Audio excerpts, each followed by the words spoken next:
এদেশকে বাঁচাতে গেলে শিক্ষায় পুঁজি বিনিয়োগ করতে হবে। বাংলাদেশের সাধারণ জনগণ মিডল ইস্টে 50 ডিগ্রি তাপমাত্রায় যে টাকা ইনকাম করছে, আমাদের ভাইরা মালয়েশিয়ার পাম বাগানে গিয়ে টাকা ইনকাম করছে সাপের মুখ থেকে, আর আমরা সেই টাকা শিক্ষায় ব্যয় না করে 3% টাকা প্রজেক্ট বাণিজ্য করছি, আমরা বিদেশে পাচার করছি।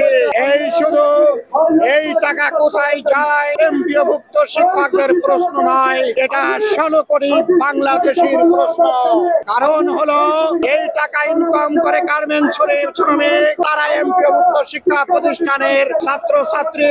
এবং আরেকটা কথা এখন দেখা যাচ্ছে, আমরা আমাদের টাকা সঠিকভাবে ব্যয় করছি না, কারণ এই সমস্যা 10 মিনিটে সমাধান করা যায়। কারণ হলো আমাদের এই ট্রেনিং এর নামে ভুয়া ট্রেনিং এ আমরা হাজার কোটি টাকা বরাদ্দ দিয়েছি, এটা বন্ধ করুন।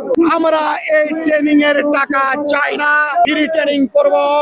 সায়েন্স অ্যাপারেটাস ক্রয় করার জন্য যে টাকা আমাদের বরাদ্দ করা হয়েছে, সায়েন্সের শিক্ষক নাই, 12,000 টাকায় শিক্ষক যোগদান করছে না, 58,145টি পদে শিক্ষক নাই। আমরা সায়েন্স অ্যাপারেটাস ক্রয় করে ল্যাবরেটরিতে রেখে আমাদের টাকা ধ্বংস করতেছি। ওখানে প্রজেক্ট বাণিজ্য রয়েছে, ওখানে পার্সেন্টেজ রয়েছে, তাই ওখান থেকে টাকা আনা যাবে না, এই কুপরামর্শ দেওয়া হচ্ছে। সুপ্রিয় ভাইরা আমার, আমাদের ভাইদেরকে বিভিন্ন জায়গায় আটকায় রাখার চেষ্টা করা হচ্ছে। প্রশান্ত মহাসাগর থেকে 3 গিলাস জল ফেলে দিলে ওই সাগরের জল কমে না। আপনারা দেখছেন লক্ষ লক্ষ লোক এখানে। আমরা মনে করি আপনারা 5 থেকে আন্দোলন বন্ধ করতে পারবেন না। এমপিওভুক্ত শিক্ষা প্রতিষ্ঠানের একজন শিক্ষক কমপক্ষে বিএ পাস, সে জানে কিভাবে ঢাকায় আসতে হয়। তাই আপনারা আমাদের সাথে দ্বিমত পোষণ করবেন না। আপনারা পরিসংখ্যানের দিকে তাকিয়ে দেখুন, এদেশকে বাঁচাতে গেলে শিক্ষায় পুঁজি বিনিয়োগ করতে হবে।